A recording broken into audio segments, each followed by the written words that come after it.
Venimos de las estrellas y viajamos por las estrellas. Esto es Viaje a las Estrellas. ¿Cómo estás, Edison? Iván, muy bien, estamos muy contentos, las redes de nosotros estallando con estos temas, con estos programas de actualidad, muy contentos, Iván. Qué maravilla. En el día de hoy tenemos un invitado muy especial, tenemos el biógrafo de José A. Benítez. Ustedes saben que José A. Benítez es un hombre que ha escrito cualquier cantidad de libros muy interesantes, tanto de ovnis como de viajes en el tiempo. Y este señor se llama Antonio Erazo. Antonio Erazo, Toño Erazo lo llaman en México cariñosamente. Él es mexicano, pues Mexicano, español. es mexicano. Pues es muy interesante porque no solamente nos va a hablar de José A. Benítez desde el corazón, porque es su amigo, sino que también nos va a compartir muchas experiencias porque él también es un gran investigador. Sí, él es coinvestigador de JJ Benítez. Hace muchos años, pues JJ Benítez lo ha ido entrenando, pues dado que Toño Erazo es un coproductor de televisión, es un periodista de muchos años y pues escribió un libro de JJ Benítez desde el corazón. Pero no solo ese libro, no solo es mirar JJ Benítez como introducción a otros programas que haremos con él, sino también es como todas esas investigaciones extraordinarias que están realizando precisamente en México, entre JJ Benítez y Antonio Erazo. Bueno, pues ese es el programa de hoy de Viaje a las Estrellas, así que no se lo pueden perder.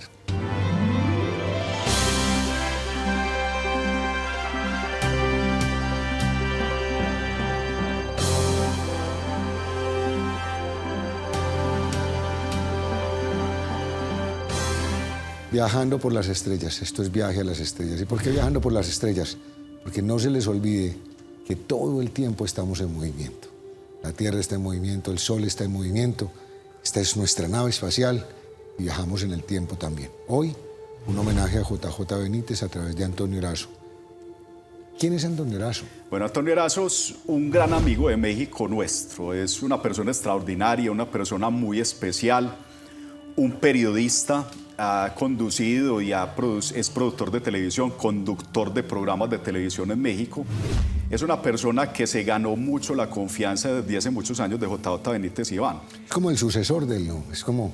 sería como un sucesor investigativo. Y entre otras cosas porque hemos sabido que JJ Benítez es un hombre que tiene un estilo, digamos, a la antigua, no es un hombre de computadores, ni de teléfonos, ni de celulares, es el típico investigador de antes.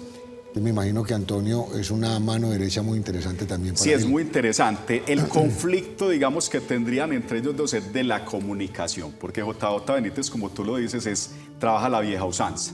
Él va a los sitios, no tiene celular, escribe a máquina de escribir. O sea, todos los libros de él, Caballos de Troya, y todos sus libros, máquina de escribir. Eso es impresionante. Me le quito el sombrero. Y va a cada lugar donde hay una investigación, cada testimonio lo quiere entrevistar, va a cada sitio. Ha ido anualmente más de 100, 300 sitios a investigar sobre todos los temas que él aplica en sus libros.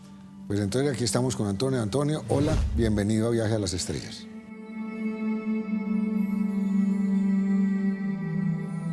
Queridos amigos, me da muchísimo gusto poderlos saludar desde México a Cosmovisión, programa Viaje a las Estrellas, a Iván Obando, director general, y a mi querido amigo Edison Flores, sobre todo a ustedes, el público, que tiene tanto interés en esos temas que pareciera que no son de actualidad, pero se mantienen en el gusto y en expectativa de todos nosotros.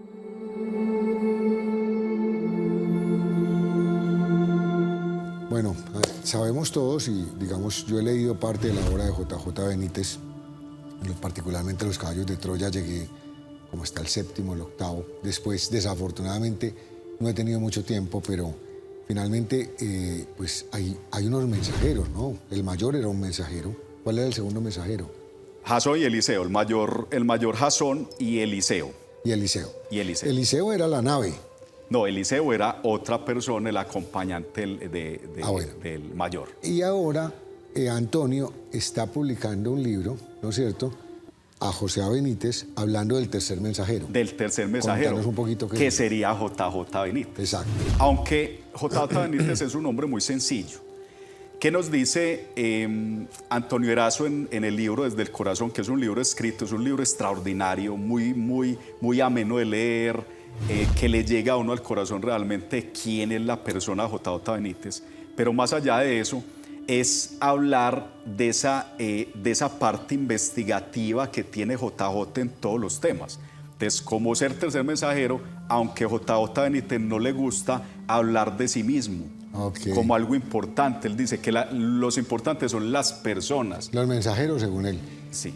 Y para él era muy importante Jasón, que era el mayor, y ya me acordé quién era Eliseo. Eliseo era el que se quedaba en la nave. Sí, señor. Que era completamente incrédulo, él no creía en nada. Qué maravilla. Pues háblanos un poquito sobre este libro, Antonio.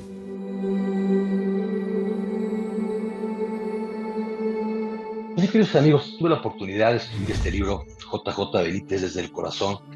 Es un libro que nace hace muchísimos años, ya por el 2007, cuando aún sin la experiencia en general de la vida de JJ Benítez y de las aventuras que íbamos a correr algún día, pues le pedí permiso de escribir un libro, pero no contaba con el material. Él me dijo que su libro, su biografía, su historia no sería muy importante, que lo importante era el mensajero. Pero con el tiempo yo pensé que el mensajero también es muy importante, porque la credibilidad que se le puede dar a una historia tiene mucho que ver con quien la vive, con quien la platica. Y tratándose de uno de los escritores más importantes del mundo de habla hispana de la actualidad, pues JJ Benítez era todo un misterio para mí. Así es que con el tiempo, con las experiencias, pude escribir este libro, no sin antes hacerle una entrevista formal a Juan José, porque habíamos platicado muchísimo, pero no teníamos algo formal. Entonces hago una entrevista muy sentida y él me pide que el libro se llame JJ Benítez en chanclas. Es decir, como estar en su casa, muy cómodo. Pero creí que desde el corazón era más importante, porque cuando terminamos esa entrevista, él me dijo que era de las entrevistas que se disfrutaban y que se había desnudado por completo para platicarnos. Entonces logré hacer esta entrevista con él y platico algunas aventuras, muchísimas fotografías de lugares donde hemos estado. Y en ese tiempo él me platica de su esposa Blanca, que estaba presente, a la que yo conocía, que ella era muy importante para poder saber más de su vida. Y algún tiempo después nos fuimos a la ciudad de Morelia, Michoacán, aquí en México, y decido entrevistarla en una oportunidad que tuve, y esa entrevista la incluyo aquí. Y habla de cosas muy simples. A veces nos preguntamos mucho de Caballo de Troya, de los libros que ha escrito de JJ Benítez, pero realmente su vida es mucho más interesante que eso. Y Blanca era parte fundamental. Ella administraba, ella decidía cómo se hacía, y platicó de una manera muy graciosa cómo le controlaba hasta la comida. Por cuidarlo, aunque él no está enfermo, pues lo cuidaba muchísimo también en su alimentación. Es que nos dábamos nuestras escapadas para poder tomar una cerveza, una copa de vino y poder charlar. Y así es como nace este libro, que es una historia muy bonita. Propiamente no es una biografía, aunque tiene datos biográficos. JJ Benítez, créanme ustedes, es una persona muy especial y que seguramente el día que ustedes tengan la oportunidad de platicar, y que será muy pronto, él les contará más cosas de su vida, porque hemos platicado en algunas conferencias y él cuenta todo. Así es que su pecho no es bodega, queridos amigos, y JJ Benítez les pueda platicar mucho más de lo que yo les cuento en este libro. Y la intención es que todo estuviera corroborado con fotografías para que vean que lo que aquí contamos es verdad, todo es verdad. Bueno, el libro hemos tenido la fortuna que se edite precisamente allá en su país, en Colombia. Los editores me da la oportunidad de trabajar con ellos y hacer el libro. Y se encuentran muchas librerías de prestigio en Colombia, y en Busca Libre lo encuentran seguramente a un muy buen precio. Miren, aquí lo tienen. Y te quiero decir una cosa, ahora que estamos platicando en tu programa, que si no lo encuentran, yo con muchísimo gusto les voy a regalar uno, firmado por JJ Benítez y por un servidor, para los televidentes de tu programa Viaje a las Estrellas.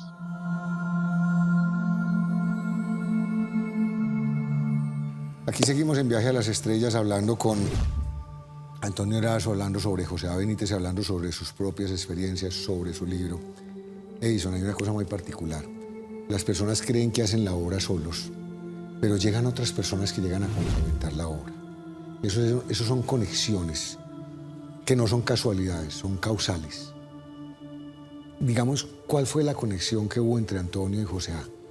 A ver, para empezar, yo creo que cuando uno realiza cualquier proyecto en su vida, incluso un proyecto de pareja, debe haber una conexión emocional y espiritual. Indudablemente. Porque Antes que cualquier cosa. Sí, si dos personas no se entienden, pues ¿para qué van a tener un proyecto de vida? En fin. JJ Benítez y Toño Erazo pues se conectaron muy bien con la investigación del extraterrestre de Metepec, que vamos a hablar más adelante de eso. Se conectaron tanto que JJ Benítez vio en Antonio muchas coincidencias en la forma de investigar de él a la de Antonio. Vio muchas coincidencias, no solo en la seriedad, por ser periodista, sino también en esa metodología que también había sido aplicada en sus investigaciones por JJ Benítez. Recordemos que JJ Benítez tiene demasiados libros, más de 66 libros publicados. O con este dato, Iván, más de 66 libros publicados. Recientemente publicó el 12º libro del Caballo de Troya. Tiene 20 libros escritos para publicar y tiene 140 proyectos en la nevera. Wow. Entonces, como tú dices, requiere de ciertos personajes requiere importantes. Un equipo, prácticamente es un equipo. Para poder investigar y escribir, dado que, como decíamos anteriormente, JJ Benítez a la vieja usanza debe ir a los sitios, debe ir. Caballo de Troya fue unos manuscritos que entregó un mayor del ejército de Estados Unidos. Que viajó en el tiempo. Y esos manuscritos, para JJ Benítez publicarlos como los Caballos de Troya, le tocó ir a investigar a los sitios, a ver si era real las referencias que daban los manuscritos. Y a eso toda la teología había y por haber, porque es un hombre que conoce la Biblia al centímetro. Esos son legados. Los legados vienen en todas las manifestaciones. El médico que le enseña al médico joven, el cantante que está trayendo a los cantantes nuevos. Entonces digamos que esa conexión es como ese legado que le está dejando JJ Benítez a Antonio.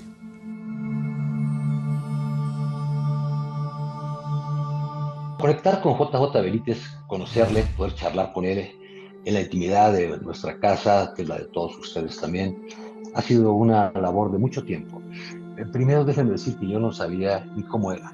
Los primeros libros, Caballo de Troya, no tenían fotografía de él. Yo los leí como lo cuento en el libro, les va a parecer una historia muy interesante. Y un día un amigo mío, Pedro Hernández, que es un investigador, un ufólogo muy reconocido, quien tiene más de 10,000 videos grabados, le dije, oye, me han llamado JJ Benítez. Y como ustedes saben, en este medio tan extraño que es de todas las investigaciones de lo paranormal o más allá de las estrellas, o como tu programa Viaje a las Estrellas, se presta a que muchas personas tomen contigo, no lo creen o no tienen interés. Entonces Pedro me dijo, oye, me gustaría que tú estuvieras en esta charla. Era una madrugada, salió en uno de mis programas de televisión. Y le dije, bueno, sí te acompaño, un poco también quisquilloso. Pedro es una persona muy sencilla. La cita era solamente, dijeron, en Metepec. Metepec es un municipio del Estado de México muy grande. Y bueno, simplemente llegué a un lugar, la parte que se me hacía más especial de Metepec. Me estacioné, llegó mi amigo Pedro, se los relato brevemente, y a las 9 en punto recibe una llamada y soy JJ Benítez y ya estoy aquí. Volteé a mi derecha y estaban paradas dos personas, era un domingo, y era Blanca y JJ Benítez, y inmediatamente supe que era él, no había más personas, nos acercamos, nos dimos un fuerte abrazo, empezamos a ver una investigación en ese tiempo del extraterrestre de Metepec, justamente había sucedido en ese lugar, y de ahí cuando nos despedimos me da un pequeño papelito y me dice, Toño, ¿me podrías ayudar con él? Pues yo me quedé sorprendido, no nos conocíamos propiamente, teníamos 3 o 4 horas platicando, y así empiezo muy nervioso a hacer una investigación, a pesar de tener muchos años en la televisión como periodista y comunicador. La verdad que fue un compromiso muy grande. Después ya recibí una carta, porque todo lo hace por cartas, de correo, y le envié toda la información de lo que había podido recabar.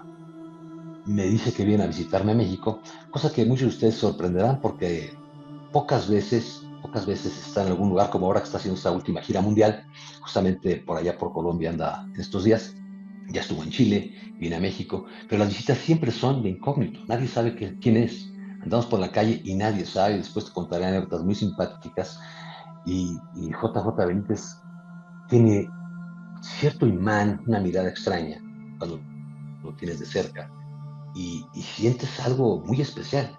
Y no solamente por la fama, porque yo estaba acostumbrado a tratar con personas muy famosas de todo el mundo, del medio del espectáculo y de muchos lugares más y de la política, pero él transmitía algo especial. Y entonces algún día me dice, ¿sabes qué? Tú y yo somos como hermanos. Y dije, bueno, si me dice eso, a lo mejor pues, tenemos una conexión. Y así nace la amistad, el cariño, y no solo ha sido el trabajo, también tenemos visitas personales, donde platicamos de muchísimas cosas y déjenme decirles que así como ustedes tienen dudas, yo cada día tengo muchas más dudas.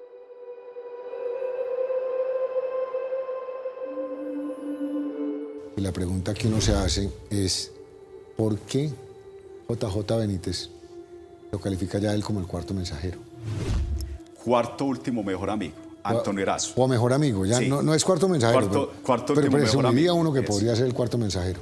Hay un tema importante con Antonio Erazo y es que ya se murió uno de los terceros mejores amigos. Entonces él entraría como a entrar como en esa lista de tercer mejor amigo, no cuarto último mejor amigo.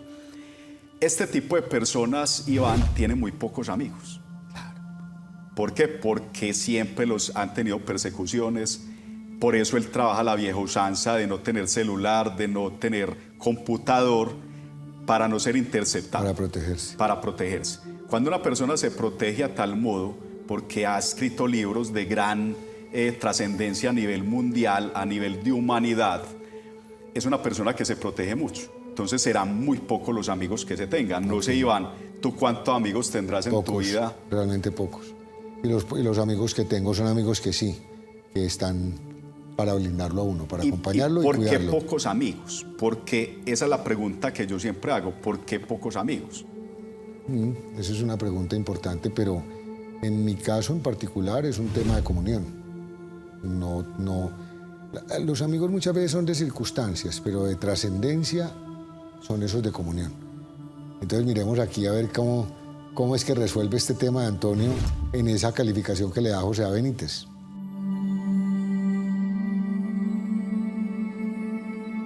Bueno, lo que pasa es que la amistad es algo muy importante para JJ Benítez. Y realmente, aunque conoce a tantas personas en todo el mundo, pues él dice que sus amigos los cuenta con los dedos de una mano. Y ahora ya no es el cuarto, ahora me dijo que soy el penúltimo de sus amigos, algunos se han ido ya. Y para mí es un verdadero honor, un privilegio, porque normalmente cuando haces una conexión con alguien que es muy popular o muy famoso, como tú ya lo mencionabas, pues la gente tiende a irse por ese lado, por la fama del individuo, de la persona. Y en este caso no fue así. Primero nos hicimos amigos y luego nos pusimos a trabajar juntos en algunos temas muy interesantes. Y bueno, yo también creo que tengo muy pocos amigos, de esos con los que puedes platicar toda la amistad, es algo muy importante. De esos con los que sientes esa comunicación, esa unión fraterna, y JJ Benítez para mí es uno de ellos también.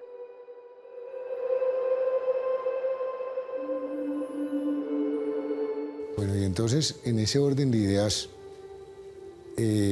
tenemos claro que hay dos mensajeros, ¿no es cierto?, que son el mayor, Eliseo, y definitivamente Antonio Erazo califica a José A. Benítez como el tercer mensajero. Por eso, yo creo que ese eslogan, ¿cuál es el eslogan? Mi viaje con el tercer mensajero. En su libro, Antonio Erazo, Desde el corazón con JJ Benítez, califica a JJ Benítez como mi viaje con el tercer mensajero. ¿Qué sería el tercer mensajero?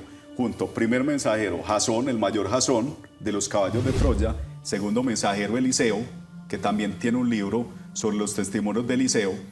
Y el tercer mensajero, que sería JJ Benítez.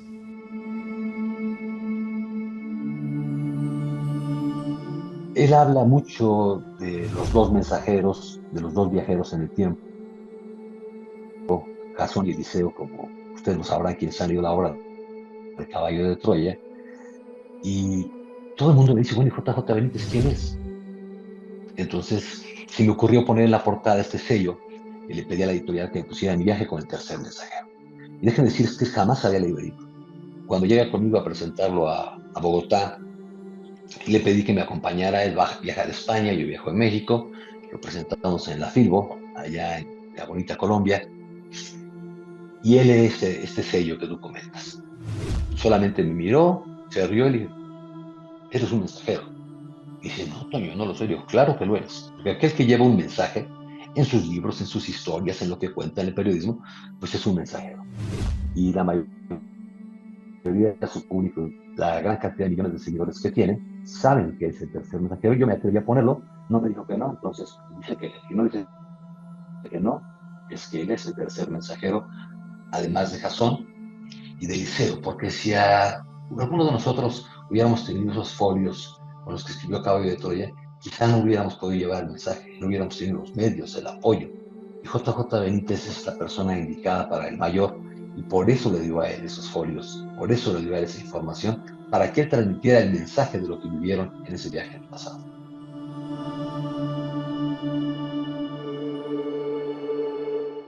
En el tema de, digamos, de los viajes en el tiempo y de los ovnis, uno podría escribir cantidades de cosas. Pero particularmente yo tengo escritos 2 libros. Y 2 libros que he tenido la ventaja de escribirlos con un computador en donde puedo sentarme, revisar, poner una cosa aquí, poner otra cosa allá. Tú mencionabas que José Benítez tiene cantidades de libros. Entonces este hombre tiene una capacidad de escribir diariamente impresionante. Él tiene una disciplina, Iván, pues no sé tú como escritor qué disciplina tenías para escribir. O sea, debía haber una disciplina. No, yo realmente trabajo más por inspiración. Tengo momentos de mucha inspiración, entonces, digamos, pueden ser días, pueden ser meses, y saco mi obra, pero no tengo esa cotidianidad porque me dedico a otros temas. Por ejemplo, como en el caso tuyo, que tú escribiste un guión, un libro, que fue guión de una película, Correcto. Me llevarás en ti. Asimismo, J.J. Benítez le han ofrecido hacer películas con los caballos de Troya. ¿Qué dice él?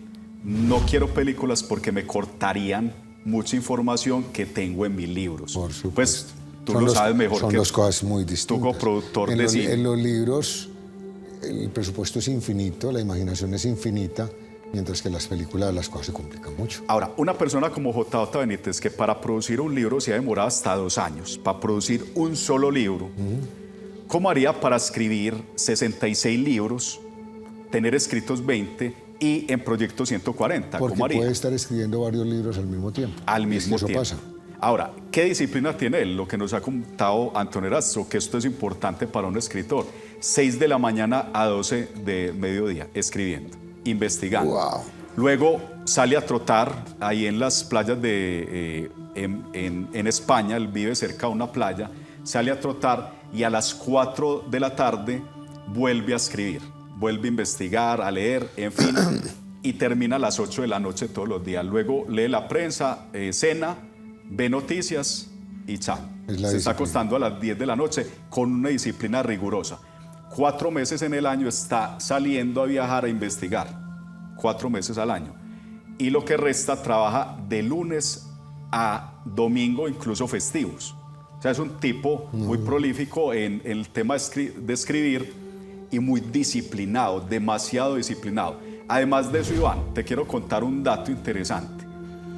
Se dice que le ha dicho íntimamente a J.J. Benítez Antonio Erazo que recibe mucha información desde niño, que recibe información en sueños, que recibe información permanentemente en su mente. El tipo no duerme, o sea, está permanente recibiendo información. Es un canal. Es un canal impresionante. Definitivamente.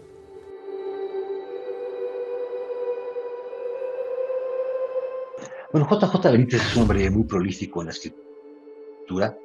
Él escribe todo el tiempo, va en el auto, va escribiendo, tiene horarios muy particulares y ha escrito muchísimos libros. 66 están publicados, muchos de ustedes los conocerán. 35 están por publicarse, que aquí el tema es importante porque su editorial le publica un libro al año, ocasionalmente 2 libros. Entonces es complicado publicar 35 libros. JJ Benítez va a cumplir 77 años este 2023. No es un hombre joven, aunque es muy fuerte. Y 140 libros en la nevera. ¿Qué quiere decir esto? Que él tiene material para no salir de su casa, ya no hacer más investigaciones, para escribir 140 libros más. Imagínense la mente que tiene. Ha sido algunas veces cuestionado. Dice, bueno, ¿cómo es posible que puedas escribir tanto? Pues escribiendo. Yo escribo y no puedo tener la facilidad, y muchos de ustedes lo sabrán, quienes escriben o cuentan historias, que no es fácil escribir esa cantidad de libros. A veces estamos a las 3 de la mañana con la pluma y el papel en la mano, no sabemos qué decir. y JJ Benítez hasta dormido recibe información. Entonces tiene mucho material y lo sabe organizar de tal manera que puede hacerlo. Ahora recientemente les comento que empieza a usar un ordenador, como él llama, una computadora, porque toda su vida escribió en máquina de escribir mecánica. Pero ahora ya no hay que se la repare, entonces ha empezado por eso. Imaginen ustedes el trabajo para escribir esa cantidad de libros y la información que tiene.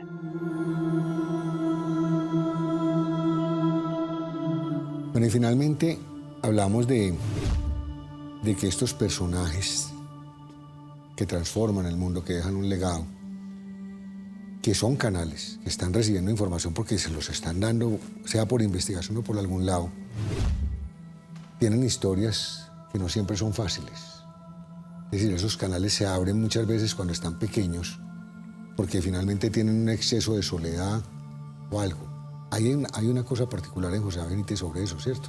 Bueno, José Benítez, JJ Benítez, tuvo muchos problemas con su madre. Lo violentó mucho, era una mujer controladora, según dice él. Él llegó a decir de que si esa era o no era su madre. Imagínate el tema de violencia. Él le tocaba esconderse en un armario que tenía llave, digamos, dentro del armario, para hacer desdoblamientos astrales, porque tenía esa facultad desde niño. O sea, que quería de alguna forma salirse de su mundo, ir a otro mundo porque no era feliz en su mundo. Porque no era feliz en su mundo. Digamos que con el papá sí fue más comprendido, porque recordemos que esos niños diferentes son difíciles. Son difíciles. Y también hay que entender a las mamás. Pues una señora tal vez no con mucha información, con un niño de esos, pues... ¿Tú te imaginas un niño de ese nivel, de ese grado, haciéndole preguntas a los padres? Claro. Por ejemplo, mi niño una vez, mi hijo Jacobo me dijo, papá, fui al cielo.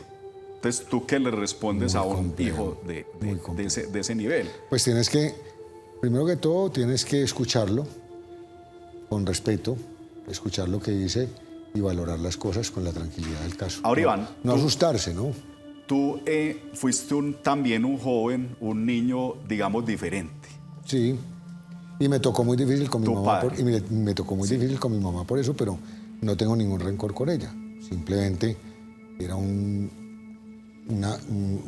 personaje que no lo sabía leer. Hoy en día tal vez le dirían hiperactivo, déficit de atención, pero en estas épocas, José Benítez es mayor que yo, esto fue mucho más complejo. Es muy difícil porque también me tocó una niñez diferente, donde me hicieron mucho bullying. Quizás fue muy difícil para mí, o sea, tratar de poner los pies sobre la tierra porque tenía mucha información desde niño. Incluso te cuento una anécdota, yo recogía libros entre todos mis familiares para poder tener conocimiento y los guardaba en una cajita, en una plancha, en un planchón de mi casa, en una terraza, pero fue muy difícil, o sea, fue muy difícil entrar como... Pero todo tenía una razón de ser, y todo tiene un propósito. Y digamos que ese episodio de la vida de José Benítez lo llevó al desdoblamiento y con seguridad fue lo que le abrió el canal para entregarnos esta información tan fantástica que si ustedes no han leído José Benítez, pues de verdad que tienen que hacerlo porque no solamente desde la información técnica, sino desde la formación teológica. Voy a decir algo aquí. Cuando uno lee Caballo de Troya, tal vez una persona demasiado cerrada en el cristianismo o en la Iglesia Católica podría decir, eso es herejía. Y a mí me pasó una cosa muy simpática. A través de Caballo de Troya me enamoré 1000 veces más de Jesucristo. O sea, si me parecía fantástico en el Sermón de la Montaña y en muchas cosas que lee uno en la Biblia, cuando uno se sienta a leer Caballo de Troya y a observar cómo el mayor, ¿no es cierto? Porque el mayor, el primer viaje en el tiempo que tiene, llega al tema de la resurrección, ¿te acuerdas? ¿Quién fue el que resucitó? En este momento no recuerdo el nombre del que resucitó.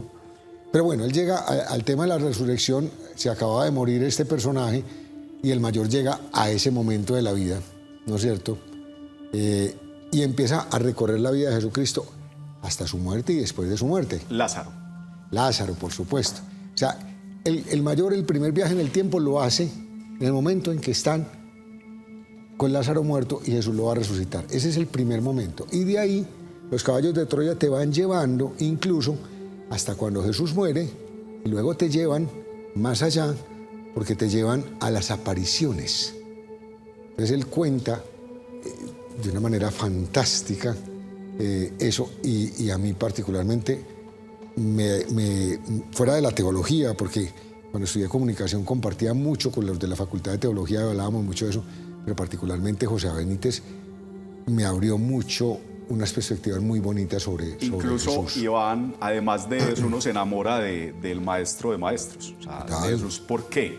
Porque él lo pone como un amigo, como una persona que ríe, que llora, como un poder hombre Dios. O sea, él lo describe de tal manera que uno se enamora del Jesús verdadero, no el Jesús muerto que nos han vendido por muchos años en una cruz, no, sino del Jesús verdadero que vive y que no solo vive, sino que ríe, que canta, que hace chanzas, o sea, que jode, que mejor dicho, un real Jesús, hombre Dios. Y les voy a compartir la parte que más me encantó a mí de todos los libros que alcancé a leer. Es que cuando muere Jesús, cuentan que ellos se van para la casa de un personaje que pertenecía al Sanedrín, a la sinagoga, y allá se esconden todos, pues los apóstoles, la Virgen, María Magdalena, y todos están ahí como encerrados porque no saben qué va a pasar. Y está el mayor y se sienta a hablar con María, a preguntarle a María cómo fue la vida de Jesús después de la aparición en el templo. Entonces ella empieza a contarle y pues les doy este chisme, es que de verdad le hacen estos libros porque son muy bacanos. Ella empieza a contarle que Jesús era el mayor de varios hermanos, entre otras cosas, pues, y que San José se había caído, porque San José era un constructor, que se había caído de un edificio de varios pisos. Tuvo un accidente y murió, estando Jesús muy joven. Y que Jesús empezó a trabajar en la carpintería, ¿no es cierto? Estamos hablando de que vivían en Nazaret, y empezó a trabajar en la carpintería porque él era el que quedó como al frente de la casa, los hermanos eran menores. Y en esa época pues se acostumbraba a que si a una mujer le gustaba un hombre o a un hombre una mujer, se hablaban con la familia y acordaban una boda. Había una mujer en Nazaret, que el padre era muy acomodado, y esa mujer se enamoró de Jesús. Entonces el padre fue y habló con María, ella le cuenta después esta historia, es que esto es fascinante. Entonces él le cuenta que el padre le dice a María que a él le gustaría que acordaran una boda. Y María le dice, pues la verdad es que aquí no hay un papá, pues dígale a ella que venga a hablar con Jesús, a ver si él está de acuerdo, porque yo no puedo imponer eso. Entonces, en el libro hay una narrativa muy linda en donde ella llega a hablar con él y a decirle que ella lo ama. Y él le contesta, le dice, es que yo también te amo.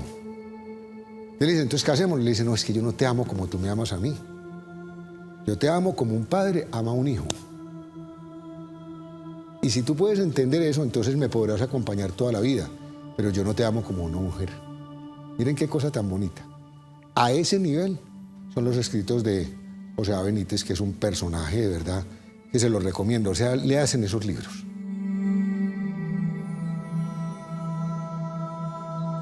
Pues la infancia de las personas que nos gusta este tema paranormal, yo lo quiero llamar así porque es más allá de lo normal, de lo que sabemos que es normal. La infancia siempre ha sido muy difícil, a todos nos tocó un padre demasiado exigente, demasiado riguroso, a una madre también muy castigadora, y entonces lo único que nos dejaban era soñar. En esos momentos de soledad nos poníamos a soñar, y cuando tú sueñas, empiezas a crear cosas o a creer en cosas. Y cuando creas cosas, tu imaginación te va llevando a buscar algo más allá de lo que tú ves normalmente en la Tierra. Y es justamente por eso que tienes avistamientos, que escuchas sonidos en la noche, o que sientes que hay visitas en la noche, o sueños extraños. Y si tú revisas todos esos sueños, te darás cuenta que tienen mucho de verdad. Se dice comúnmente que cuidado con lo que sueñas, cuidado con lo que pides, porque se te puede hacer realidad. Pero nunca sabemos en qué momento Entonces ustedes, queridos amigos como yo y quienes han vivido una infancia difícil y como todas las personas que me cuentan sus historias, justamente tienen esa cosa en común. Han tenido una infancia difícil que les permitió ver más allá de lo que normalmente ve un niño. Y ese estado alfa, que los niños ven a sus amigos secretos, esos amigos imaginarios, no son imaginarios. Se están manejando en un nivel de conciencia muy superior y ven cosas, o vemos cosas, que los demás no pueden ver.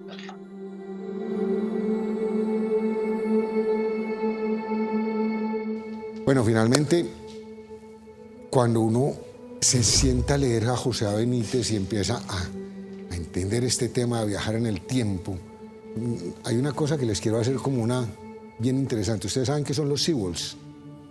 No. Los Seawalls es como cuando tú tienes un reloj. Entonces, digamos, los relojes suizos son relojes que van haciendo como esto, entonces van encontrándose así, ¿cierto? ¿Tú has dado cuenta que entonces lo uno mueve lo otro, los segundos mueven los minutos mueven las horas y son como unas cadenas?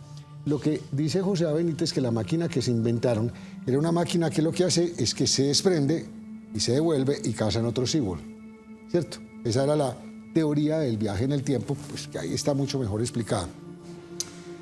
Pero yo lo puedo asimilar no desde lo físico, sino también desde lo espiritual, porque finalmente los viajes espirituales son viajes que tú puedes hacer no solamente hacia otros lugares, sino que tú puedes hacer también perfectamente hacia el pasado. No sé hacia el futuro, no tengo ni idea. Esa parte me parece curiosa. Pero José A. Benítez es un hombre que tiene esa capacidad. Es como ese desdoblamiento, ¿cierto? Sí, JJ Benítez desde muy niño, él dice que desde los 5 o 6 años tenía viajes astrales, desdoblamientos astrales. Se encerraba pues en un armario y realizaba con mucha facilidad esos desdoblamientos. Entonces creería yo que la información que él recibió, la recibió inicialmente en esos viajes que realizó. Les voy a dar una pista y ustedes me contestan si sí o si no, nos escriben. ¿Alguna vez les ha pasado que ustedes están acostados en la cama y de pronto sienten como que un golpeteo, como si el corazón lo golpeara? Dicen que ese es un momento en que como el cuerpo se había ido, vuelve. Entonces que usted siente como esa conexión de que el cuerpo entró y eso hace que usted sienta o que el corazón se le movió rápido, que usted como que se despierta o que usted se está cayendo. Eso puede ser un viaje astral, para que tengan una pista. Si quieren nos escriben sobre eso, si tienen alguna información. Y muchas personas han afirmado que se han levantado de la cama hacia el baño o hacia la sala de su casa y ven el cuerpo. Ah, no. Es que miles de testimonios hay unos testimonios. Mejor dicho, ahí tenemos un tema para conversar. Un tema más adelante a tratar. Largo.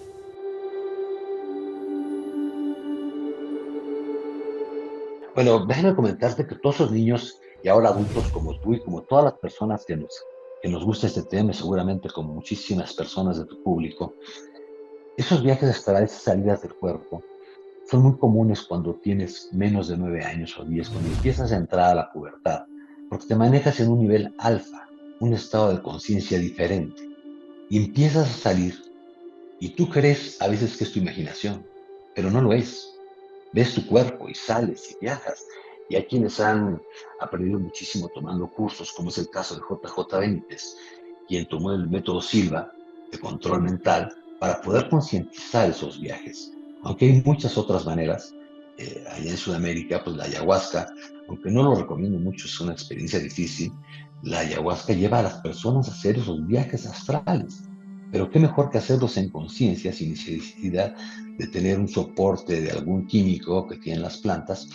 Pero me imagino que te pasó, que escuchabas ruidos, que veías cosas extrañas, que sentías que salías de tu cuerpo, que tenías visitas en tu habitación y que nadie más las veía más que tú. Y como ustedes, amigos de tu público, seguramente tienen historias que son maravillosas. Y la investigación hace así, de una historia. Y tantos testigos en el mundo que han visto cosas, pues no pueden mentir.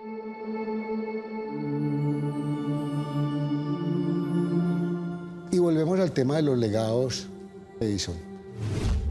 El médico que le hace su legado al estudiante, el director de cine que le ayuda al que está tratando a estos muchachos que están acá aprendiendo. Pero finalmente uno tiene como una cosa muy especial con los hijos. Uno quisiera que los hijos recibieran su legado sin imponérselo. porque ese es otro tema. Yo siempre he dicho que uno con los hijos tiene que ser como esa lluvia que los moja y no sienten. ¿Sí me entendés? José Benítez tiene 4 hijos. ¿Qué pasa con esos 4 hijos? Bueno, él, digamos que en todo padre de familia quisiera que sus hijos siguieran su legado. Si el legado es exitoso, pues que lo sigan sus hijos. Uno de sus hijos, tengo entendido que Iván, tiene el legado de periodismo. Ha estado en diferentes lugares, incluso en temas de guerra también. Ha estado cubriendo temas de guerra. Pero ninguno de ellos hasta el momento le ha manifestado a su papá la continuación como escritor de todos sus proyectos. Por ello, creería yo que JJ Benítez tiene unos grandes amigos que tienen también coinvestigaciones, con los que tiene coinvestigaciones, que serían también el legado. Es que ese es el punto, no hay que forzar las cosas. Los legados no son necesariamente para los hijos, los legados son, volvemos a hablar, de causalidades que vienen de allá arriba.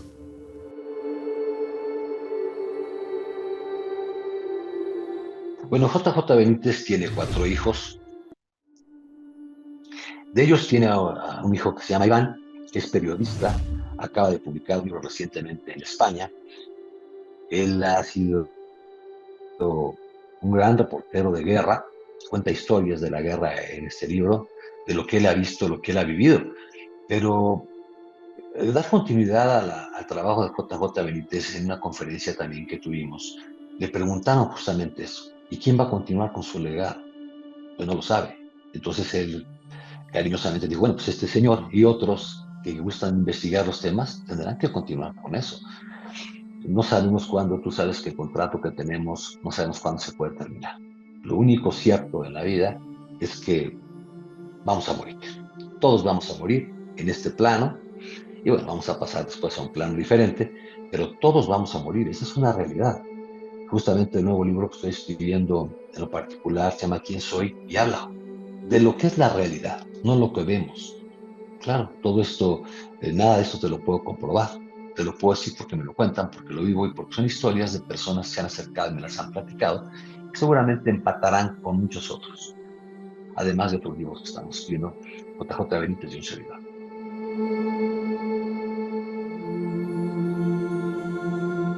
Viajamos por las estrellas, viajamos en el tiempo, viajamos espiritualmente. Y ahorita mencionabas, cuando yo hablaba de ese tema de que uno siente como un golpe cuando estaba de pronto dormido y el espíritu se fue a pasear y volvió. Antonio Erazo tiene unas investigaciones importantes sobre la vida después de la muerte, que es que ahí en esa vida después de la muerte hay una serie de testimonios de personas que vuelven, dicen que se vieron, que, bueno, que tú estabas como empezando a hablar de eso. Bueno, hay una parte, digamos, en la ignorancia humana que dice que nadie ha vuelto a decir qué pasa cuando uno muere. Pero, televidentes, mucha gente se ha vuelto, mucha gente, demasiada gente, personas conocidas nuestras en pandemia que estuvieron en intubación, que tuvieron paros cardiorrespiratorios, etc. JJ Benítez y Antonio Erazo, ya vamos a hablar del caso de Antonio Erazo, pero JJ Benítez ha investigado caso por caso. Hay varios libros, entre ellos el libro Estoy Bien, donde él investiga caso a caso, más de 1000 casos de personas, de testimonios de personas que han manifestado que estuvieron en el más allá y que siempre decían, estoy bien. Por eso el libro se llama Estoy Bien. Ahora, Antonio Erazo está investigando desde hace mucho tiempo fenómenos paranormales, entre ellos la vida después de la muerte. Ellos ya no les llaman vida después de la muerte, sino vida después de la vida. Y ellos se atreven a decir que hay otro cuerpo físico en otra dimensión, que ese cuerpo actúa como un cuerpo físico. Eso es una de las cosas. Y dependiendo... Que es etéreo, entre otras cosas. Que es etéreo. Y hay una información importante como conclusión al tema de vida más allá de la muerte y después de la vida, y es que independientemente de su cultura, de tu religión, de tus creencias, siempre hay un patrón, y es que las personas van a los mismos lugares. Viven diferentes experiencias, sí, pero van a los mismos lugares. Entonces, ese ha sido parte de la investigación. Eso es fascinante, ese tema. A mí el tema del cuerpo etéreo me recuerda también al libro de José Benítez, cuando cuando viene en el tema de las apariciones de Jesús con los apóstoles, cómo él le contaba a Eliseo y le decía que hiciera el análisis, porque él era viviendo y Eliseo desde la nave, que supuestamente miraba qué era lo que era pasando, Eliseo miraba y hacía el análisis de ese cuerpo que se les presentó a los apóstoles. Y entonces hacía una descripción de un cuerpo etéreo, un cuerpo de energía. Y ahí vuelve como a mí de las películas que más me impresionan conceptualmente es Avatar. Porque yo creo que realmente tienen claro un tema de cómo viajar a través de otros cuerpos. Entonces finalmente, si tu esencia, que está en este cuerpo, ya no está, si se sale esa esencia, no sé si es ese microchip o algo que tenemos aquí en el alma, una lucecita, esa lucecita se podría meter en otro cuerpo, en cuerpo ajeno, puede ser un cuerpo ajeno, o se podría meter en un cuerpo etéreo que te tienen preparado para vivir otra vida.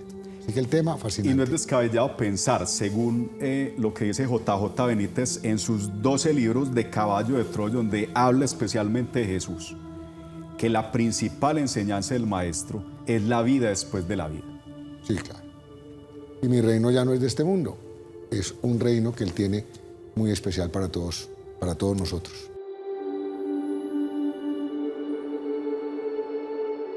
Bueno, para platicar acerca de la vida y la muerte o más allá, muchas personas te dicen vida después de la muerte, pero yo realmente lo comento como vida después de la vida, porque la vida continúa. El primer paso que te doy es que empecé de niño justamente a escuchar y ver cosas que aparentemente no estaban ahí. Y me platicaban seres que no se encontraban, muy parecidos a los humanos, puedo decir que eran humanos, me platicaban cosas. Y entonces, si ustedes me lo permiten, les contaré una historia muy breve. En una ocasión decidí ir a tomar un helado o una nieve, eran las 6 de la tarde, a un lugar muy conocido en la ciudad de Toluca. Llegué al lugar y estaba a punto de cerrar, solamente estaba aquella persona anciana, que era el que originó o el fundador de esta nevería, le decían Don Fede. Lo veo en la puerta con su bastón y le digo, Don Fede, ¿me puede vender todavía una nieve, un helado? Y me dijo, pasa tú y sírvetelo. Me hizo extraño, la puerta estaba entrecerrada, había todavía luz. Entré, me lo serví y le dije que cuánto le debía. Me dijo, eso lo vemos después, esta vez yo te invito. Bueno, me fui y a los 15 días regreso a la misma nevería, ahora de día, un domingo, y platico con los empleados que estaban ahí. Le digo, oye, ¿cómo está Don Fede? Dice, no, Don Fede ya se nos adelantó. Dice, oye, le digo, no es posible, yo acabo de verlo hace 15 días. Dice, no, Don Fede tiene 4 años de muerto.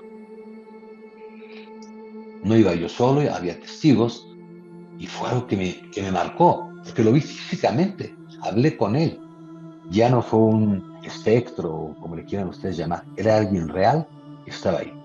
De ahí nace que quiero investigar acerca de la vida y la muerte, y comienzo a buscar personas que tuvieran estas experiencias.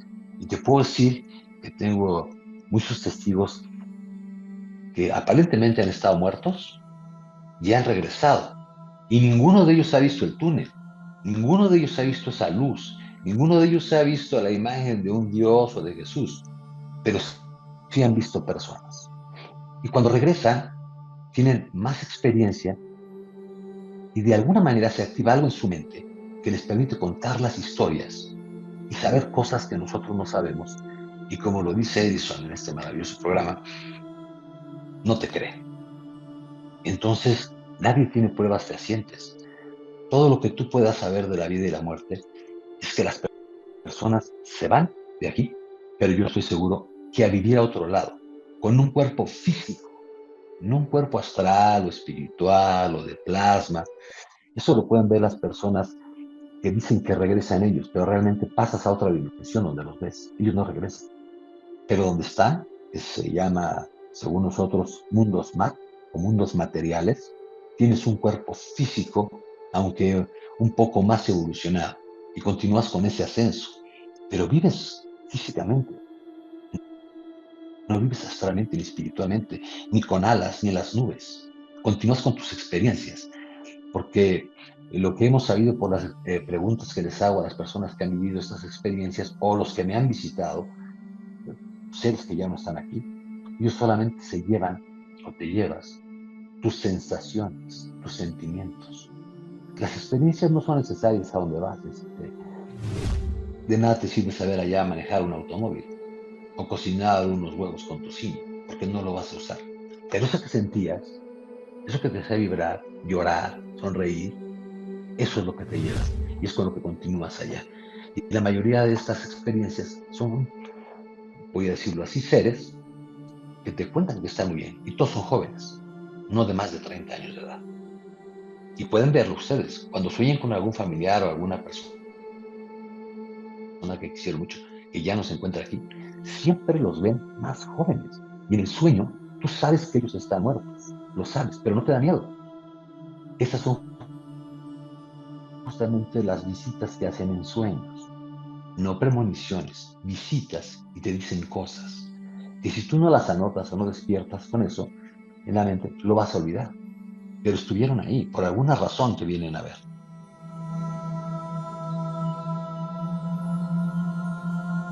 Bueno, y aquí en Viaje a las Estrellas, hablando con Antonio Erazo, hemos hablado de lo humano y lo profano.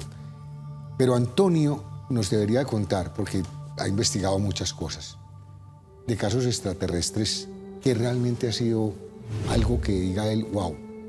Además que México es una cultura extraterrestre. Yo decía en otro programa, Iván, que los alcaldes de algunas partes como Tijuana tienen en sus calles nombres, por ejemplo, de Giorgio Zúcalos, el de alienígenas ancestrales, de Jaime Maussan y de Sisto Paz. Pues tratan el tema con mucha seriedad porque además tienen una hemeroteca desde el año 1900. No, es que y hablar de una hemeroteca no es simple, es que esa es la de ahora. Pero ¿cómo le parece la hemeroteca de los códices mayas? Pues ahora, extraordinaria. Voy a contar una que anécdota. La quemaron los españoles desafortunadamente porque en el tema, digamos, de la cristiandad y de todo eso, pues terminaron acabando con... Eso es tan triste como lo que pasó con la Biblioteca de Alejandría. Tengo una anécdota a nivel cultural muy interesante. Cuando estuve en Isla de Pascua en el año 2015, los Rapa Nui, o sea, los habitantes de la isla, me preguntaban, Edison, si es verdad lo que pasó con este señor Escobar allí en Medellín, ¿es verdad o es un mito? Y la pregunta mía para ellos era, ¿es verdad lo de los ovnis y los extraterrestres desde su cultura? Y ellos decían, es verdad, pero contéstame, Edison, ¿es verdad lo de...? Entonces, es un tema cultural, multicultural. Claro. Si bien aquí tenemos una cultura, no podemos desprestigiar a estas culturas que hablan de otros temas. Entonces, ahí es donde uno debe relacionarse con otras culturas para abrir la mente, Abre tu mente. para expandir la conciencia. Total.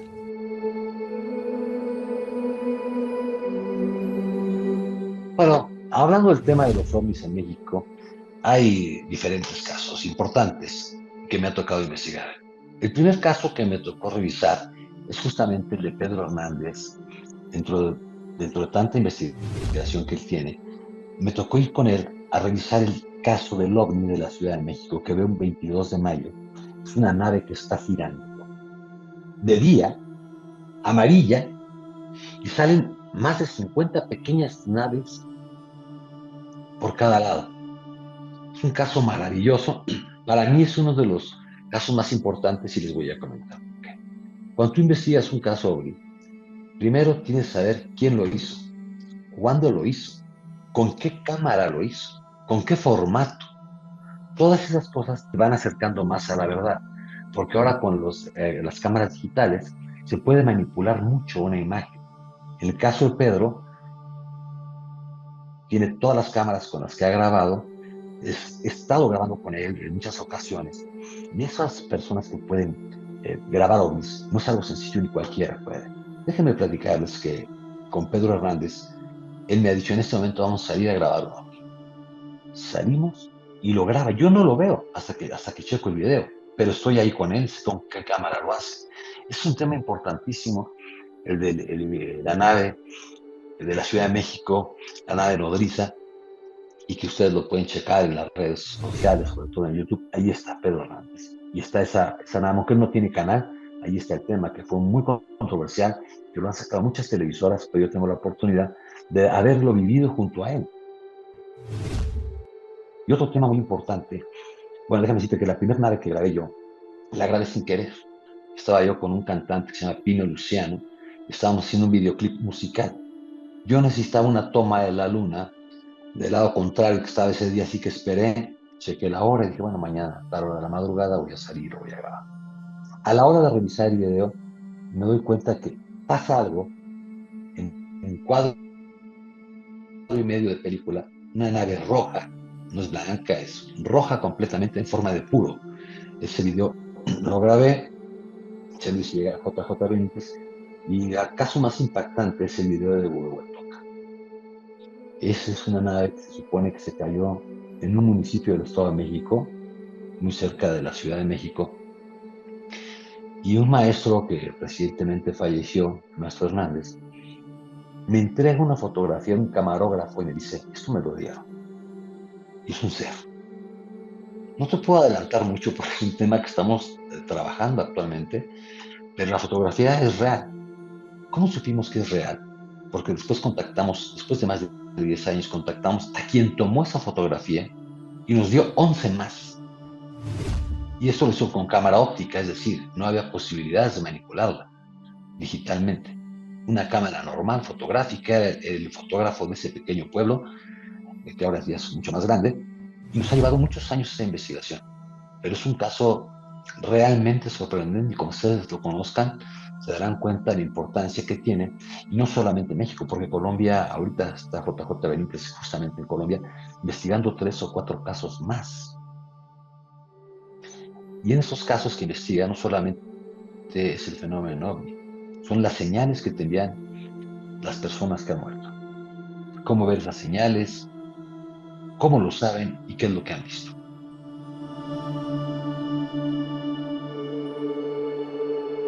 Bueno, y particularmente, pues nos estás hablando de cosas muy impactantes, pero hay un extraterrestre en particular, no, un sitio, Metepec. Sí. ¿Qué es esa historia? Contame. Bueno, prácticamente JJ Benítez y Antonio Erazo se hicieron muy amigos con la investigación del extraterrestre de Metepec, una caverna en Metepec donde había un extraterrestre de 25, 30 centímetros, atrapado con unos cables.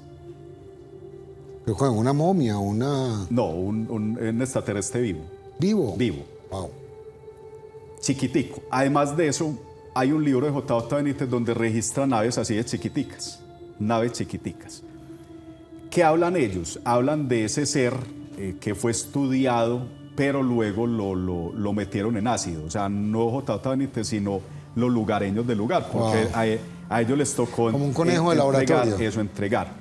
Hoy en día ya el extraterrestre disecado lo tiene Jaime Maussan en México. Lo tiene Jaime Maussan, que lo ha presentado en diferentes programas de televisión, llamado el extraterrestre de Metepec. Esa es como la historia esencialmente.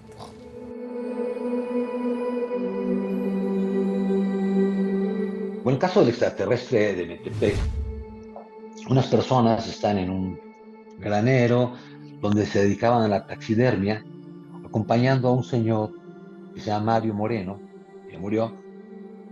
Les permitía trabajar ahí con ellos, tenían halcones y tenían otro tipo de animales ahí. Una tarde llega uno de ellos y en una trampa encuentra algo que, a decir de él, se llama Miguel Ángel, estaba vivo, pero piensan que era una rata egipcia porque no se le veía pelo. Lo hunden en un tanque donde se encuentran químicos para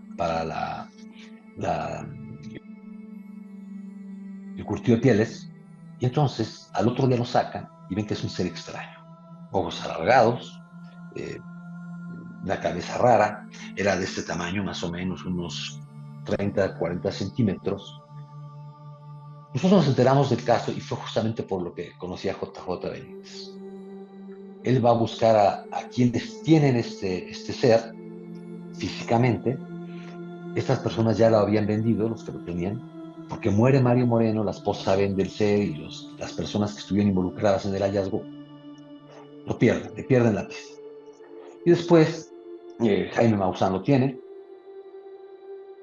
pero ya se había secado, ya era una cosa de ese tamañito, no más de 15 centímetros. estaba todavía en la trampa donde estaba atrapado por el brazo, y JJ Benítez fue y le quitó la trampa. Allá al ser, pero como sé, pues había reducido muchísimo, muchísimo. Él se lleva algunas muestras y lo que le pueden decir es que el DNA es 99.9 humano. Era un ser muy pequeño. Nosotros bautizamos ese caso como el caso Margarito, una palabra clave que usábamos ahí para referirnos a esta investigación, porque como tú sabes, muchas de las líneas telefónicas y sobre todo cuando son personas de la importancia en la investigación como JJ Benítez, pues alguien te está vigilando siempre. Entonces a veces usan palabras claves. Y esas palabras claves era justamente esa, Margarito, y se queda con esa investigación. Y realmente es un caso sorprendente. Esto llevó muchísimo tiempo, dar con todas las personas, y justamente el libro de JJ Benítez desde el corazón es del caso del que yo hablo.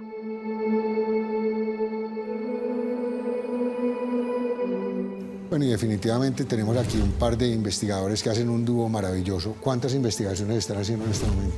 Bueno, aparte de las investigaciones sobre ovnis, sobre vida después de la vida o vida después de la muerte, están investigando sobre los seres que ellos han catalogado, de acuerdo a testimonios, más de 3.000 seres diferentes. Más de 3.000 seres diferentes. Y en este sentido, hay una investigación reciente de la cual ellos no han querido dar mucho dato sobre los seres insectoides. O sea, seres con cuerpo humano, con caras como de insectos, ¿sí? Acordate la película La Mosca, algo parecido. La metamorfosis. Ahora, uno tendría que pensar en lo siguiente.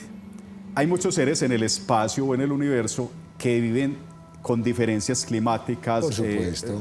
Sistemas solares con 2 soles, sistemas solares con 3 soles, temas climáticos de mucho frío, de mucho calor. Claro, claro. Como aquí en las costas del planeta, pues viven solo personas de color. No, es ¿cierto? que el universo genera manifestaciones de vida infinitas. Entonces son investigaciones. Lo que nos han dicho los contactados es de que al ser humano de la Tierra lo contactan personalmente seres muy parecidos a nosotros. Humanoides, pues. Eso, como un ¿por aspecto qué? humanoide. Porque nosotros juzgamos por las apariencias. Ese es un, digamos, una justificación que ellos hacen para esos contactos. Ahora bien, aparte de la tecnología de la inteligencia artificial, donde se han visto seres, lo que llaman seres cabezones, con ojos almendrados y todo. Como estilo los hombres de negro. Eso, ellos dirían que son inteligencia artificial, pero digamos esta investigación es muy interesante, Iván. Bueno, válido.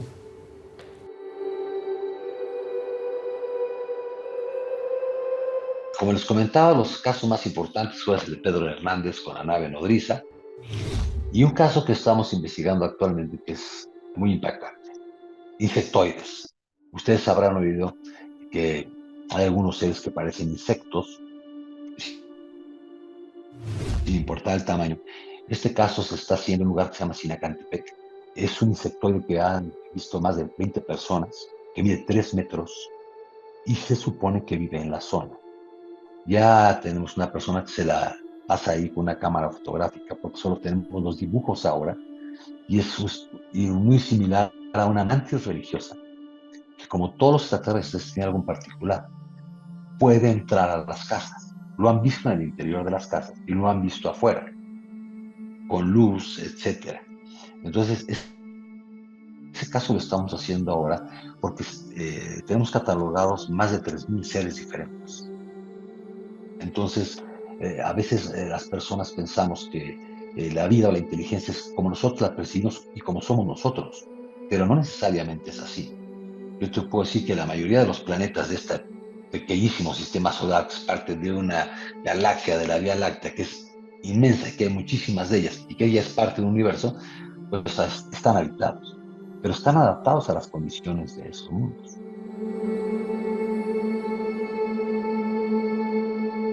Los gobiernos, eso es un tema que a ti te apasiona.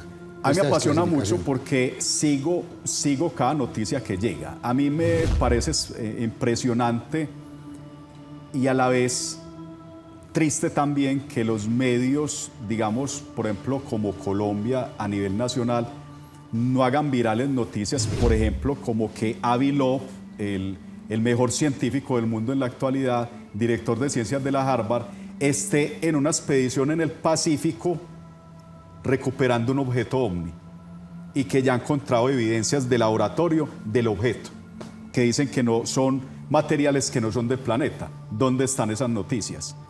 ¿Dónde está la noticia viralizada de David Gross, un agente de inteligencia de la Fuerza Geoespacial de la NASA, que afirma que según él y muchos exagentes, más de 700 militares están afirmando que el gobierno de los Estados Unidos tiene 700 naves no humanas y que les han hecho tecnología inversa, las han investigado de la Segunda Guerra Mundial? O sea, ¿por qué no le creemos a esas noticias? 700 naves. Más de 700 naves. Entonces, no, 700 militares 700. Afirmando que hay aproximadamente 11 o 12 naves. Sí, por eso te hice la corrección. 700 militares afirmando 11 naves. Naves intactas, según dice él, con las palabras de él, naves intactas y parcialmente intactas. Y muy famosa la del Área 51 particularmente. Y muy famosa la del Área 51, que esto no es un mito. Mira, el FBI en la desclasificación desclasificó 2 memorandos, que los televidentes se pueden meter a la página del FBI y colocar memorándum UFO del caso Roswell. Y en esos memorandos dice nave estrellada y 3 seres vivos recuperados. O sea, dice el memorando, no es porque nosotros lo digamos, porque aquí se volvió un mundo de que esto parece como un tema político, temas de opiniones, de debate. No, estamos hablando de cosas ciertas, de cosas con pruebas, y que hoy día, ¿por qué los militares están hablando, Iván? ¿Por qué los militares están hablando? Porque la ley Biden del Pentágono, año 2022, diciembre de 2022, dijo, o sea, crearon una ley donde le prohibían al Pentágono, a la CIA, al FBI, digamos, sacar o juzgar o penalizar a los militares que estuviesen hablando de ovnis. Por eso todo el mundo quiere hablar. O sea, ya se dio libertad. Y el 31 de mayo, ojo, sí. Ojo que eso no es gratis. Detrás de eso tiene que haber algo, eso no es de pura queridura. Sí. Ahí tiene que haber algo porque, yo insisto, si están despenalizando, si las universidades están hablando, si esto se está volviendo tema de parroquia, es porque algo va a pasar. Ahora, el gobierno de los Estados Unidos es muy organizado en todo. Primero sacó la ley de libertad de información, sacó la ley del Pentágono, sacó muchas leyes asignando presupuesto al Pentágono y a la NASA. La NASA el 31 de mayo de 2023 asegura que los ovnis existen, pero van a aplicar el método científico. Pero además afirma, dejen de estigmatizar a los científicos, dejen de atropellar a los científicos que hablan de esto, de los ovnis. O sea, porque debemos entender el universo donde vivimos, debemos entender el alrededor donde vivimos. Es un tema lógico, Iván, que hay que tener en cuenta. Pero igual, señores, ojo con esto, porque Edison es muy apasionado, yo no tanto, pero usted es el que decide. Nosotros simplemente le damos puntos de vista de información, pero usted es el que decide. Nosotros aquí, con todo el respeto.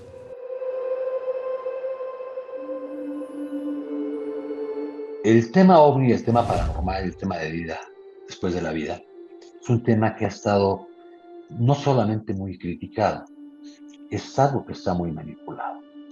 ¿Qué sucede cuando las universidades y los gobiernos, las mismas religiones, han aceptado que hay algo más?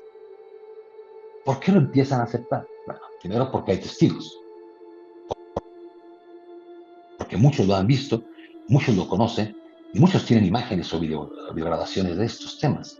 Y sucede que eso lo pienso y yo, es una opinión muy personal, que lo que hacen no es dar cursos, no te van a enseñar lo que saben, te van a empezar a manipular. ¿Por qué? Porque lo que tú cuentes, lo que tú platiques de estos temas, no es negocio, no deja dinero. Entonces sucede lo mismo con las religiones. Te empiezan a manipular, te empiezan a llevar por donde ellos quieren, y empiezan a generar ingresos con eso, dinero. Jesús no fundó ninguna iglesia, y sin embargo existe la religión católica, y hay muchísimas otras. Los judíos, cuando salen de Egipto, no eran judíos, ni siquiera se llamaban judíos, era gente que vivía ahí y que lo quería salir. Después forman esa religión, que también fue un negocio, como todas las religiones. Y en el caso de las universidades que están incluyendo los temas, es justamente por eso. No es que haya más apertura, los gobiernos no lo permiten todavía. ¿Qué pasaría si un gobierno, voy a decir de Estados Unidos, que dijera que tienen evidencias de las naves, que ellos existen, que trabajan con ellos? Porque la tecnología que nos permite hablar desde México, a ti y a mí, en este momento, no la pudieron haber tenido los humanos en menos de 70 años, que no había nada cuando inicia la televisión y la radio. Era imposible que tuvieran lo que estamos haciendo ahora. ¿De dónde lo obtuvieron? De ellos y de las naves que han capturado. Y que eso les genera pues, muchísimos ingresos con las patentes y con todo lo que hacen. Entonces, yo creo que las personas no tienen una orientación real y los seres se comunican con las personas que creen que pueden estar contactadas, que creen que pueden llevar algún mensaje o que pueden hacer algo con la información o con los mismos híbridos que existen en la Tierra. Gente como Edison, como un servidor y como JJ Benítez y como muchísimos más que tienen la información y que la empezamos a dar, pero con la salvedad que no es un negocio para nosotros. Los libros no son un negocio. Algunos piensan, oiga, es que usted ha vendido muchos libros. Bueno, pero más te gastas en una investigación, muchísimo más, que lo que te puede generar una pequeña participación por un libro. Pero lo importante es llevarlas a la gente, es eso que ellos piensan que saben y que dicen, no estoy solo, no estoy solo. Hay otros como yo que también lo han vivido. Y tú date cuenta del desorden que tiene el mundo. Actualmente los medios de comunicación han desbaratado a la humanidad por completo. Ve a los niños, ya no son los niños de antes. Se la pasan todo el tiempo con videojuegos y con cosas así. ¿Y qué sucedería si la tecnología o Internet desaparece o se cae? ¿Qué va a pasar con esas personas? Con los que nunca han tomado un libro. Entonces yo creo que todas estas universidades tocan los temas de una manera muy sutil porque realmente no hay autoridades ni maestros que te puedan enseñar fehacientemente a comunicarte a la distancia con la gente. Porque los estudios, quienes los tienen, son los que no te lo van a otorgar.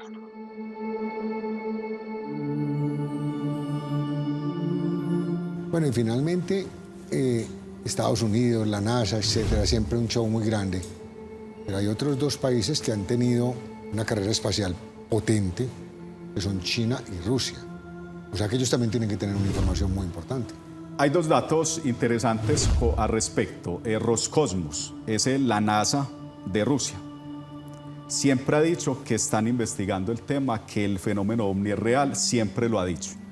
Y China tiene grupos de contacto ovni de más de 1 millón de personas patrocinados por el ejército comunista.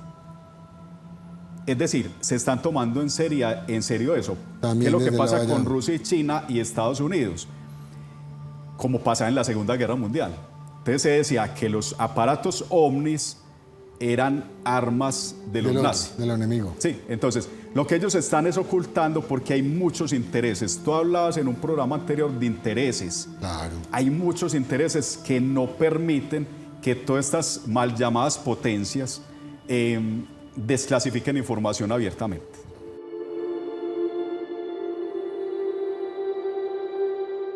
Pues los países, además de Estados Unidos, como Rusia y como China, tienen muchísima información. Yo estuve en enero del año pasado, 2022, en Rusia.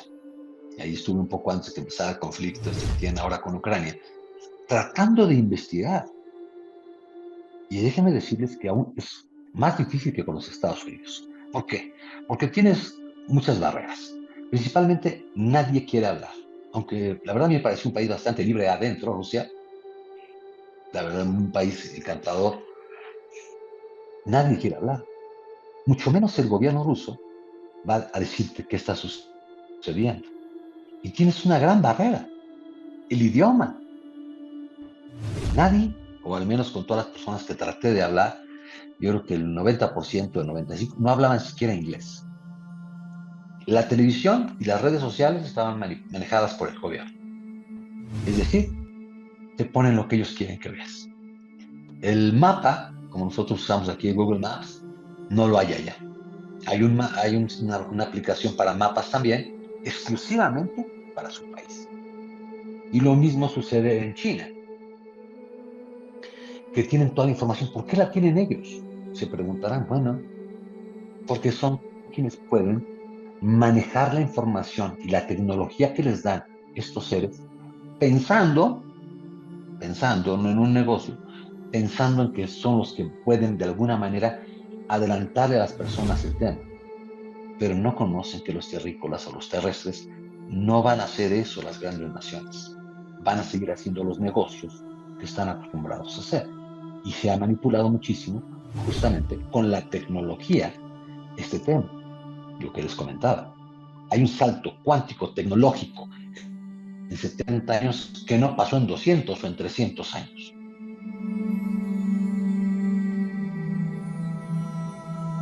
Bueno, pues muchas gracias. Hemos pasado por muchos temas, Antonio, muchas gracias.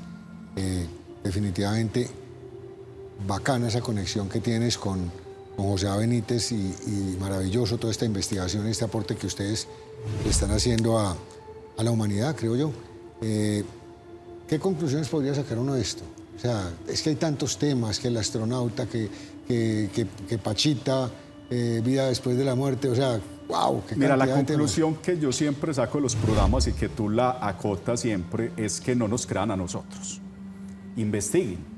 O sea, la información está allí. O sea, lo importante de este tercer milenio... Me parece muy bien tu conclusión. Es que la información está abierta al público. O sea, la liberación de información es un hecho. O sea, ya nos pueden controlar, ya nos pueden hostigar porque toda la información está ahí. O sea, saquen sus propias conclusiones. Ahora, redes sociales. No olviden visitarnos @Cosmovisión, nuestro canal de YouTube, nuestro canal de TikTok, nuestro canal de Instagram. Hasta pronto.